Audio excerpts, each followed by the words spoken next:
여러분 안녕하십니까? KBS 아메리카 뉴스입니다. 흑인 남성 제이콥 블레이크에 대한 경찰의 과잉 총격으로 인한 긴장이 계속되고 있습니다. 어제는 NBA 선수들이 경기 출전을 거부한 데 이어 프로스포츠 전반의 보이콧도 이어지고 있습니다. 김경일 기자가 보도합니다.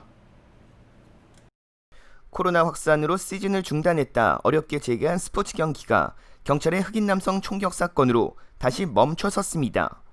비무장 상태의 흑인을 향해 백인 경찰이 피격한 사건으로 총에 맞은 블레이크의 하반신 마비 소식이 들려오자 흑인 사회는 물론 영향력이 큰 프로스포츠 선수들도 경찰의 과잉 진압과 인종차별에 반대하는 단체 행동에 나선 것입니다. 어제 NBA 플레이오프가 진행 중인 밀워키 선수들은 블레이크 사건에 항의하는 보이콧을 선언해 진행 중인 NBA 경기는 모두 취소됐습니다. 여자 프로농구도 3경기를 취소하며 보이콧에 동참했습니다. 프로농구에 이어 메이저리그도 3경기가 취소됐습니다. 위스콘신주를 연고지로 하는 밀워키가 가장 먼저 경기 취소를 결정했습니다. 이어 시애틀 메리너스, 샌디에고 파드레스, LA 다저스, 샌프란시스코 자이언츠가 동참했습니다. MLS도 5경기를 치르지 않기로 했고 각종 스포츠 선수들도 경기에 모습을 드러내지 않는 방법으로 인종차별 철폐를 외치고 있습니다. 커노샤 카운티 시위는 이틀 전 백인 10대 청년의 총격으로 2명이 숨지고 1명이 다쳐 시위가 격화되는 양상을 보이다 어제는 큰 충돌 없이 수그러드는 분위기입니다.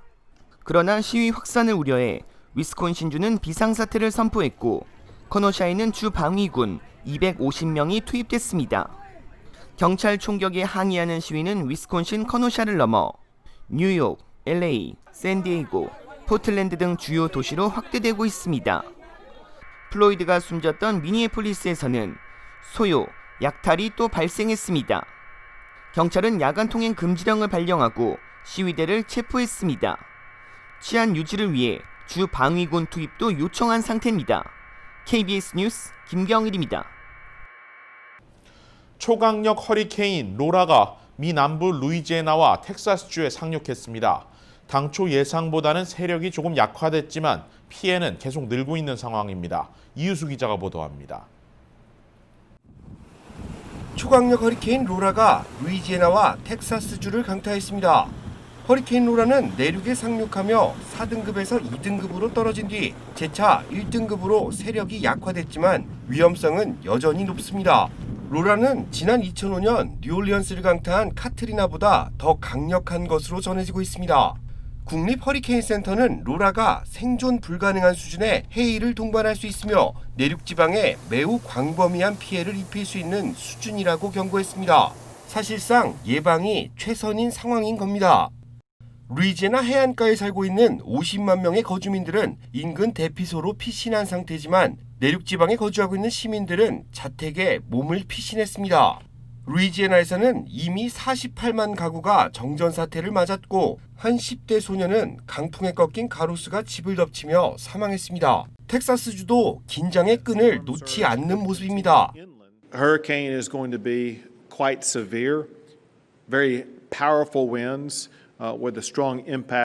앞으로 예상되는 경제적 피해 규모는 최소 250억 달러 수준입니다. 로라가 정유사들의 허브인 루이지애나 레이크 찰스와 텍사스 포트하서 지방을 지날 경우 앞으로 글로벌 유류 공급에 심각한 차질을 빚을 가능성이 높다는 전망도 나오고 있습니다. KBS 뉴스 이우수입니다. 감염자와 밀접 접촉했더라도 증상이 없으면 검사를 받지 마라. 연방질병통제예방센터 CDC가 코로나19 검사 지침을 개정하면서 논란이 일고 있습니다. 지난 8월 24일 개정된 CDC의 코로나19 검사 지침입니다. 코로나19에 감염된 사람과 최소 15분간 긴밀히 접촉했더라도 증상이 없다면 고위험군에 속하는 사람 또는 의료 종사자가 아닌 이상 검사를 받을 필요가 없다는 문구가 생겨났습니다. 당초 증상이 없더라도 감염자나 감염 의심자와 접촉했다면 검사를 받아야 한다는 종전 권고를 뒤집은 것입니다. 하루아침에 180도 다른 권고안을 올린 배경이 무엇일까?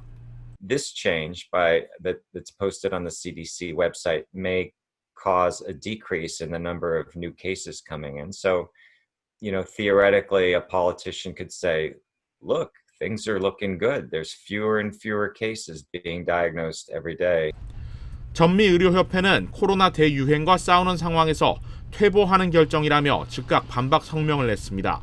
백악관 코로나 태스크포스의 앤서니 파우치 국립알레르기 전염병 연구소장 역시 자신과 전혀 상의 없이 내려진 결정이라며 새 지침에 심각한 우려를 표명했습니다.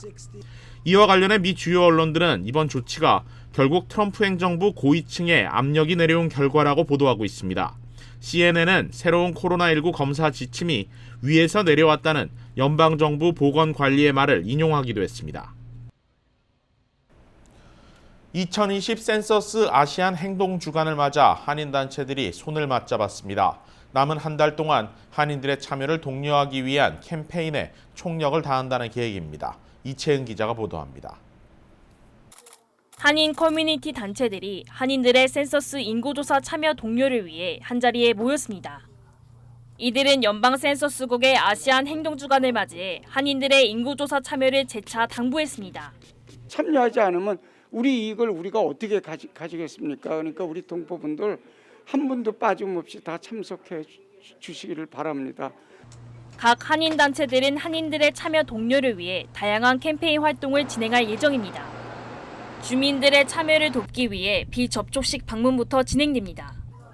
자원봉사자들이 한인 가정을 방문해 센서스 조사의 주요 내용이 담긴 안내지를 문고리에 걸어두는 방식입니다. 이 안내지에는 센서스 인구조사에 대한 한국어 설명과 온라인 참여가 가능한 웹사이트가 적혀 있습니다. 가장 기본적인 정보지만 일부러 찾지 않을 경우 모르고 지나칠 수 있는 부분입니다. 인구조사 참여 방법에 대해 잘 모를 경우 자원봉사자들에게 도움을 요청할 수 있습니다. 나이가 많으신 분들이나 직접 거동하기 힘드신 분들은 저희 화랑 봉사자들이 거주하시는 댁에 직접 찾아가서 자세한 내용 설명과 작성 방법 및 우편 발송하는 것을 도와드리겠습니다. 이동식 주택 차량인 캐러밴을 활용한 센서스 인구조사 홍보도 진행됩니다. 행사는 오는 29일 오전 10시부터 오후 4시까지 코리아타운을 포함한 아시안 밀집 지역에서 이뤄집니다. 아직 한인들의 센서스 참여가 저조한 가운데 LA 한인회와 한인 단체들은 한인들의 참여 독려를 위해 총력을 다할 계획입니다. KBS 뉴스 이채은입니다. 뉴저지주 내 식당들의 실내 영업이 이르면 다음 달부터 허용될 전망입니다. 제휴사 뉴욕 KBTV의 보도입니다. 필 머피 뉴저지 주지사는 코로나19 브리핑에서 식당과 주점의 실내 영업을 9월 중순부터 허용하는 것을 검토하고 있다고 밝혔습니다. ABC 방송에 따르면 뉴저지 레이스 타운십의 레이크사이드 다이너스의 식당 주인은 주 집행부의 명령을 무시하면서 실내 식당 문을 열었습니다. 그 뒤 식당은 코로나19의 안전 규정을 위반하였기에 법원에서는 식당 문을 닫으라는 명령이 내려졌습니다. 식당 주인은 실내 영업을 통해 코로나19의 위험성을 받아들이고 있지만 가족들을 위한 생계 유지도 절대적으로 필요하다며 실내 영업을 할 수 있는 구체적인 지침서를 제시해달라고 말했습니다. 한편 필 머피 뉴저지 주지사는 뉴저지의 체육관들이 9월 1일부터 25%의 수용력으로 재개장할 수 있다고 말했습니다. 체육관을 열려면 연락처 추적을 위한 모든 직원 및 구성원들의 기록과 사후적 거리 유지, 손소독제 배치, 그룹 클래스의 200스퀘어피트당 1명으로 제한, 장비 간 거리 6피트, 강도 높은 장비 소득 등의 안전 규칙을 따라야 합니다. 또한 영화관과 실내 놀이시설도 9월 1일에 문을 열 수 있다고 말했습니다. KBTV 뉴스 이창환입니다. KBS 아메리칸 뉴스 마칩니다. 고맙습니다.